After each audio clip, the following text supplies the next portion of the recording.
I pick a subject every year that I'm going to teach at my seminars, and I try and pick one subject and stick to just one subject. And I found that to be a lot more successful for me the last few years than the way it used to be, where I teach 3 or 4 subjects over the course of a weekend. I start working the material with my students, and I'm always looking for the same stuff. I'm looking for the things that, what are the most important things from these positions in terms of efficiency? The most important things for jiu-jitsu, for fighting, for everybody, right? To be as efficient as possible, to use as little energy, strength, and muscle as we possibly can, so that we can refine the curriculum and then put them into the curriculum. I start working with different progressions and different movements and experimenting with stuff in my classes here at the gym. Then I start the seminar tour. Every time I teach one of the seminars, it changes a little bit. I mess with the material a little bit, put something here, something there. But what evolves naturally over the course of the year is the stuff that's absolutely the most important. And then when we get to that part, at the end of that, I have another seminar here at my gym. I show that stuff, and then usually the next day we put it down on film, which is what we did with the mount, what we did with closed guard, and what I'm doing here. And the big takeaways I want to ask these guys too for their thoughts, because inevitably I wind up missing things, but the big takeaways for me really were going back to the SBG epistemology, the way our formula works. Base and posture, yes, they're the same thing, right? Base and posture, 2 ways of describing essentially the same thing. But usually you build your base, you build your foundation from the ground up. This is why you will often see Hickson talking about foot first. You begin the movement, like when he taught the elbow knee escape, you begin the movement with the foot. You're building that base. And then from the foot, you're building the base through your whole body into, for example, your top shoulder, or into your long frame. And from there you work off that. So base, posture, connection, then pressure. And you can see, hopefully through the video series, what a huge difference connection makes. Not only is it more efficient, but sometimes with some of the fundamentals like the underhook, roll, and the escape from the paper cutter, it's not just more efficient, it's the difference between succeeding or failing. It's whether or not you succeed, you connect. And if you connect, it'll work very well. And if you don't connect, it'll fail. So if you're always rolling fast, and you've done jiu-jitsu for a while, it's going to be hard to find the connection, because you're just going to breeze past it. You're going to go base posture pressure, base posture pressure. But, so you have to slow it down. But finding that connection piece, I think, is very important. And then from there, when we're talking specifically about survival, controlling the inside space was another big theme that came up. If you're controlling the inside space, there's almost nothing the other person can do to you, whether we're talking about strikes or submissions. Their attack begins with getting inside space. And if we're talking about strategically, controlling the inside space psychologically on bottom when you're in a bad position becomes one of the keys, because you start relaxing and not panicking. If you panic, you're going to rush and maybe make a mistake, and you'll get caught with a submission in your attempt to escape. And if you relax, you'll actually escape when the moment presents itself. You know, I would be willing to bet, and you have to run this as an experiment, but if you try real hard, if you do some rounds where you're going to focus, like I'm going to try and see how many times I can escape in 5 minutes against a good black belt or whatever belt you are, against a worthy opponent for you. I want to see how many times I can escape in 5 minutes. And then as an experiment, say, I'm going to relax. My partner's still going to be very aggressive. If they're not aggressive, this won't work. But my partner's still going to be very aggressive, but instead of trying to see how many times I can escape while they're being very aggressive, I want to see how relaxed I can be and only escape when the moment presents itself. I'd be willing to bet you escape just as much, if not more, when you're relaxed, because you're going to find that time. Okay? And then if we're talking about very, very late things, submissions, and all that, then a lot of times it's just shifting your weight around your body and knowing how to make micro adjustments with your shoulders and your body weight to defend the limb, right? So using your whole body to defend one arm instead of trying to use your arm to get it back when they've got their whole body to battle my arm. So for me, those were the big takeaways, but you guys have anything to add? All of everybody here is taking a seminar, plus just the videos, at least once, yeah. Well, I love the efficiency, because I'm 52 now and I train twice a week, 3 times if I'm lucky. And the idea of that was really important for me this year was being comfortable on bottom, which sounds like a no big deal thing, but it's crazy important. And you know, on the bottom, you're either surviving or escaping. Surviving is very energy efficient, and escaping uses a lot of energy. And so if you're not comfortable on bottom, what you end up doing is reversing that and using a lot of energy trying to escape a whole bunch of times.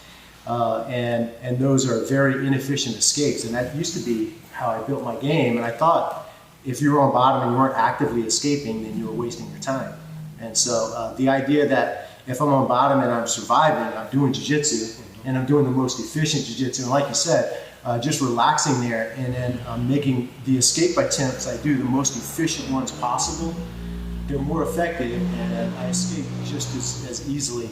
And then if I'm lucky, when I get my escape, the top person is breathing way heavier than I am, and then I'm in a great position to do jiu-jitsu. And so that was really a great aha moment for me. That's one thing I remember you said to me years ago, a couple years ago, that I've actually told some of the students at the seminar, but how you listen to people's breathing when they're rolling, especially if they're younger. Make sure your breathing doesn't get faster. You know, when we went to the Hickson seminar, he teaches from most to least important, and he always talks about breathing. Yeah. Right, which I think is really important. And so I think it might be true that your breathing is more important than your position when you're in jiu-jitsu. So if you're in even a shitty position on bottom, a really terrible position on bottom, and you're out of breath, I think you have to fix your breath before you fix your position. I think that's true. Well, yeah, I mean, it makes sense what you're saying, because what is the most important thing? Well, if you're not breathing, you're dead, right? So you, at a minimum, it's kind of like brainstem function. Like you have to at least be able to have a heartbeat to be able to breathe. So if you lose the ability to just function at the most basic level, then of course, yeah, I mean, your skill set is useless, because you're no longer, the machine doesn't work anymore. Mm-hmm. So I think you're right. The breathing it all starts there. For me, this weekend, this year, the last few years, the last 10 years as a black belt, what I keep coming away with, and I came away with from this as well, is seeing the things that are the same, not the things that are different. Yeah. And so for me, jiu-jitsu has become a lot easier in the sense of I can start to see how it's all connected. Mm-hmm. And so the skinny X example would be a great one, I thought. But for me personally, like the biggest takeaway for me, and the thing that I'm going to be able to kind of reteach to my students, is just helping them understand those angles, because that's a very good way to conceptualize it. Mm-hmm. And this material illustrates it very well as far as the similarities between the escapes from cross-side using the long frames, the escapes from underhook sit-out using the same frames, the same angles, and then it all ties back together when you start looking at your Oompa escapes from head and arm, or your Oompa escapes from mount. And when I think if you can help your students see the things that make the techniques similar rather than seeing them as different techniques, it becomes a lot easier for them to categorize things and learn jiu-jitsu rather than trying to memorize specific movements. They see the things that they all have in common, and then they can just focus on the commonalities, and then the rest of it's easier to fit in. So for me, I was joking last night about a skinny X t-shirt, but I think that's really helpful for people. You can use the clock analogy, but for a lot of people, they can't really visualize. I have to look at the clock every time. Yeah, me too. So and nowadays, I mean, kids can't even read a clock like that. so when you draw that X, and then when you show them, right hand, left foot, left hand, right foot, and then you start connecting those points, that becomes, I think, a lot easier for people to digest, and at least it was for me. So that would be my biggest takeaway from this material, is just learning how to use those angles. Obviously, there's the connection is huge, and making sure that you're connected, and everything we cover with from the foot to the shoulder, and that's all critical. But for me personally, what really kind of was crystallized was just where those angles are and how they're everywhere. Whether you're in cross sides, whether you're in mount, whether you're in head and arm, that those angles work. Mm-hmm. For sure. Right, you Ray? Just great thoughts. A couple of, like listening to Kane, I think the breathing part to me is like psychological jiu-jitsu. So if I can get control of my breathing and then I can look comfortable, might not be comfortable, or I am because I'm getting into the position that you're teaching, it makes that person on top, I don't know, maybe a little more panic or a little more like, why am I not, having some sort of effect on this person? So there's like the psychological jiu-jitsu there, but the more comfortable I can be, then the more I can kind of get control of myself and move when I need to versus like a panic. Like when Kane and I were drilling yesterday, we both said like you get to that initial posture when you can get down there and get into the arm pull with your hand down, you can kind of go, okay, once I have that connection, now when he moves, then I know where I can go. I'm very comfortable in my movement. You can feel it. The other piece too is just the economy of motion, and whether I'm teaching firearms, because there's economy of motion in that, there's economy of motion in lifting, there's economy of motion in what you've showed here, and that economy of motion gives me what I was saying before, return on investment. I'm investing that energy and I want to get as much out of it as I can. And there's a lot of what we do that you can see in proper weightlifting, right? In terms of base and squats and how you hold and stuff, because it's just structural. Yep. What you're saying reminded me of, I'm not a big fan of most sports psychology books, but a long time ago, this was back when we were on 7th Avenue, so back in the early 90s, I read a sports psychology book whose name I've been sitting here trying to remember, and I can't remember. It's probably still in my library, and if it is, I'll post it on this book. The whole point behind the book, it was the only one I ever read that I really liked, and it was that his whole thesis was, and he had interviewed a lot of world champions in fighting, and there was no MMA back then, but boxing and wrestling and other sports, individual sports, tennis players especially. And his whole thesis was they're all really good actors. They're all really good actors because they were all nervous, they were all scared to compete, but none of them wanted to show their opponent that. So they'd all figured out one way to fake looking calm, and all of them had come to the conclusion that, of course, besides just mastery of the fundamentals, which you can't be a champion without, and being talented that way, that was the most important psychological piece they had, which I thought was interesting. Our wrestling coach is Kevin Wilmoth. He's wrestled for University of Wisconsin, finished second in the nation, All-American. Yeah, second in the nation, not just A wrestling. Yeah, D1, like a high level wrestler. And he's our wrestling coach for our MMA team, so we train on Saturdays. And it's so funny because what he says is as these guys are doing rounds and they're tired and they're into practice and they're active rest, so we have them jogging in between rounds and things like that. And he constantly says it's okay to be tired, it's not okay to look tired. Right. That's it. Yeah, that's exactly right. And I remember Carl used to have his guys in between rounds. He would practice having them not sit on stools, and he would have them shadow boxing and being active, and it was all psychological. It was all simply to send a message to the guy across the ring that, hey, you're tired, I'm not. Even though he was as tired, or maybe even more tired than his opponent, but to pretend not to be. So it's interesting, and I think the book that you're talking about has tennis in the title, doesn't it? Isn't the? I don't remember. It's red. I can remember the color. I can't remember the name. Like I said, it's probably in one of the boxes or in my library. So we think of that with the deodorant commercial. Never let them see us. Yeah, 100%. And the funny thing is, I had an opportunity over the years to talk to real good competitors like Randy and stuff, and people would think if you watched him compete back in the day, he'd always smile, right? He would always just get in and smile. He never was like aggressive. You might think that he wasn't nervous, but he was always super nervous going out there.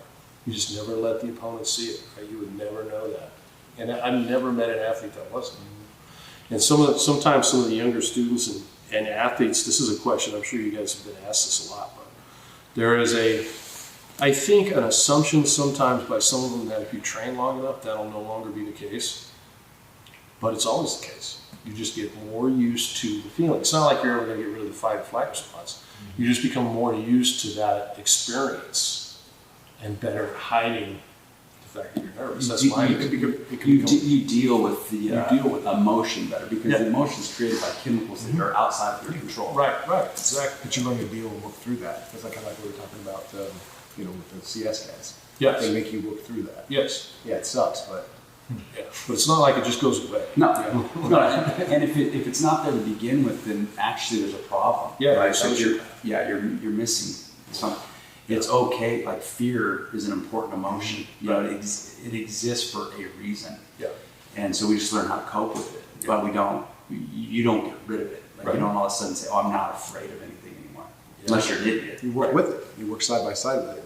You respect it, and you embrace the suck, so to speak. An interesting thing is that the fear in training makes you worse at jiu-jitsu. And so the thing Matt said earlier is pay attention to what you're doing and not how you're doing. Yes.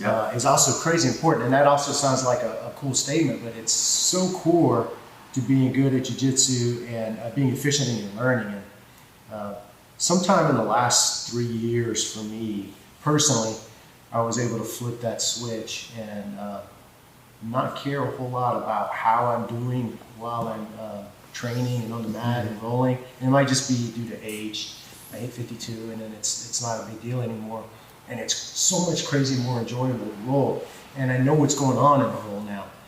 So I don't get flustered when I get tapped out or something else happens. And just paying attention to what's going on and completely releasing it. And so for me, I think of it as I'm more interested in understanding how jiu-jitsu works than I am interested in my own performance level. Right. And just making that shift for me is critical, and it's way more fun. Mm-hmm. And I think my learning is way more efficient because of that. I don't think that would be a necessary mindset switch if you were a competitor. Right. Although I don't think it would be harmful. Right. But I think it's a necessary mindset switch if you're going to be a good coach. Yes. You have to care more about the material than you do your own performance of it. Yes. Yes. And the vast majority of us, 95% of us are not competitors. Right. And so why put yourself in a scenario where every time you come in the gym, you're worried about your performance, and then that's why people go away. Yeah. I think. For sure. Yeah, I posted something about that. It's funny because like belt promotions at my gym, I was talking to Ray about it too. It's like, man, it creates so much drama. It's like you want your students to be happy for each other, to celebrate each other. So you have these big promotions and celebrations, and inevitably you have these students that are disgruntled and so on and so forth. And so I had to post something about this, the last one, and I kind of paraphrased John Frankel a little bit. It kind of goes to exactly what you're saying, which is you have to love jiu-jitsu more than winning. You have to love jiu-jitsu more than the belts. Yeah. Like if the actual thing that we're learning and doing and trying to become masters at, like you were saying yesterday, is a tradesman. Then we can't let those other things become more important, because the minute we do, we quit. And that goes the same thing what you're saying. Like if you have somebody who's in here and their experience and their joy from jiu-jitsu is coming from when they win and when they have success, then eventually they'll quit, because none of us are ever going to win all of the time. Mm-hmm. And so I think that it is important. And I think in life in general, the fear of failure and stuff prevents a lot of people from ever trying. And that's a problem. So it's not that I'm not afraid of failing. Right. I've failed many times at many things, marriage and business and other things, but I never gave up. You know what I mean? I always came back. I got married a second time. I've been married for 21 years. I failed at business the first time. I now have half a dozen businesses. But if I would have let the fear of failing be the thing that prevented me from even starting, then who knows? For sure. Yes. Just dovetail off what you were saying is one of the analogies I used, and I have used a couple times, was telling them to play in the kiddie pool. Like, you're playing in the kiddie pool. He goes, what do you mean? I said, you're not going deep enough in the water. I go, once you press it, go a little deeper. Go deeper until it feels a little, harder, and then go a little bit deeper. Quit playing in the kiddie pool and go a little bit deeper. Go deep into that water and see if you can get out of it. Right? Yeah. It's so funny because my wife, when we first got together, she accused me of the same thing. It had nothing to do with jiu-jitsu, but it was, you're putting yourself in a position where you're not being challenged. Mm-hmm. You're surrounding yourself with people that you know that you are smarter than, and you're not pushing yourself. You're the biggest fish in this little pond, sort of. And she's like, what you need to do is, get in the ocean, like what you're saying, like challenge yourself. Don't get place it. Keep pushing yourself to do better. And what prevents us from doing that a lot of times, I think, is fear of failure. You know, you don't want to lose. You're absolutely 100% correct on all that. The only thing I would say there is sometimes, and this is only the case with competitors, but a lot of times people get the mindset of that means they have to be in a room with a whole bunch of like world champions. Oh yeah. And I actually think it's the opposite. I've been saying this for a long time, but recently there's been other people that have come forward and said it too. But I think you can get just as good, if not better, at jiu-jitsu, even in a room with only white belts. And I've used the example of almost all the coaches, like pretty much any of you sitting here, could move to somewhere in the Northwest Territories of Canada, where you had no students, get together in a room with 20 people who know nothing about jiu-jitsu, and come back and be way better a year later, which, you know, when you moved to Montana, that's a perfect example. When you moved to Montana, how long ago was that? 12 years ago. 12 years ago. Yeah, I was a purple belt. Yes, when you moved there, you were a purple belt. You had nobody that was really good at jiu-jitsu where you were. And then you became a black belt, primarily just training your own students on white belts.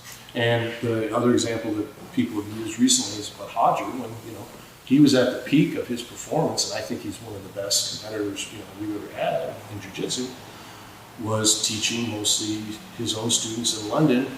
I don't know that there was anybody in the whole city that was capable of tapping him out, right? And that's a direct result, I think, and the way I would explain it in times past as well was I would talk about how people who got good at jiu-jitsu quickly were capable of putting together a framework in their own mind about how jiu-jitsu worked, and they would try and solve problems. And I would often equate it to engineers. And if you think of somebody like John Cap, there's a background of engineer, very logical, right? Goonie is a problem solver. And you can see it when he's fighting in the UFC, like he'll stop. I saw him one time, I forget the fight, but he just stopped midway and like some weird homoplot issues, and then he was like sorted and got himself out. You can watch him, the wheels turning while it's going. And so there's a part of them that's competitive where nobody likes to lose, and they want to win, but that's matched, if not even a bigger part of them that's fascinated by how jiu-jitsu works, to the extent that when they lose, they're like, wow, okay, hey, show me what you just did, because that's super cool, as opposed to throwing their water bottle and getting off the mat, right? It's a sense of joy and wonder of somebody's figured out something better, now I can learn it, or here's a problem I've run into, now I can solve it. And it has to have kind of equal parts there. And everybody I've met that's gotten good at jiu-jitsu, which is not me, but people who get good quick, like 5 or 6 years, they become competitive black belts. They have that aspect to their personality every single time. Do you remember when?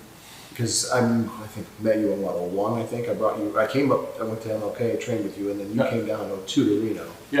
I think I brought you down like twice a year, and then it was like 06 when I opened my gym. And before I opened the gym, you said you need to open a gym, and I'm like, I'm a blue belt, I can't open a gym. And you're like, and then your immediate response was, I did, and I was like, okay. Yeah. So then I said, well, what if people come in, you know, there's tons of people that are better that are going to come in and beat me, and you're like, yeah. Then he goes, you told me the number one thing was just roll with everyone that came in your gym. Yeah. I don't care how many times you lose, roll with everybody that came in your gym. I was like, all right. And then it slowly grew, and then the beasts that were coming in, it was just all the time. It was like 2 hours straight, just rolling and smashing each other. Right. And then every time we got to see you a little bit better, a little bit more efficient, and now it is what it is. When I started, there was no jiu-jitsu gyms. That's the other thing that I put in mind. Like, there was no jiu-jitsu school in Portland. And there was nobody higher than a blue belt probably outside of Los Angeles, you know. So if you had a blue belt back then, you were almost godlike. You could go overseas and Ironman like 100 people. I went to Denmark one time in like 2000 at Ironman in a room with like 70 people, and I was done in an hour. There were shoot wrestlers and stuff, but it's not. I mean, it sounds cool, but it wasn't impressive at all, because they were just all lame white belts. Plus, they were trying to do jiu-jitsu, which made it even easier for me. So, but now it's completely different. The principle still holds true, right? 100%. And that was my big takeaway, not in terms of the technique, but in terms of people's mindsets and the questions I often get asked after, not during the seminar. Does anybody have a question? They never ask this question. And after the seminar's over, they want to come over and go, can I ask you a question real quick? They don't say anything. They always do that. Yeah. Fear of embarrassment. Right. And 90% of the time, the answer was focus more on what you're doing and forget about how you're doing. Like, what are you worried about? You're not even asking the right question. If your question is, why can't I beat this person? Why am I always losing? Why haven't I gotten my purple belt? And or a better question, why haven't I gotten to purple belt level yet? The real question should be, how do I, what am I doing mechanically wrong? How do I fix it? How can I make it better physically, mechanically? Like, you're not even thinking in the right process until you start thinking about what it is you're doing physically and put your focus on that piece of it. And then, like you said, it's way more fun. Yeah, if a student asks me, why am I not a blue belt or why am I not a purple belt, I will literally tell them that's none of your business. It's true because Tell them to come more. what belt they are and where they are in the progression is not their business, it's the coach's business. Yeah. And that's for me to focus on as a coach. Yeah. And their business is you just focus on getting better at jiu-jitsu and fixing holes in your game. Trust me. And then trust me to put you where you need to be in the belt ranking. And if you let go of that part, then you're doing the part that's your business, which is getting better at jiu-jitsu, fixing the holes in your game, understanding how it works. I'll take care of the belt part. And if you do your part, I promise to do mine, and then we can keep those things separate, and then we don't have to have that conversation anymore. Yeah. It's a good way of putting it. Yeah. I like it.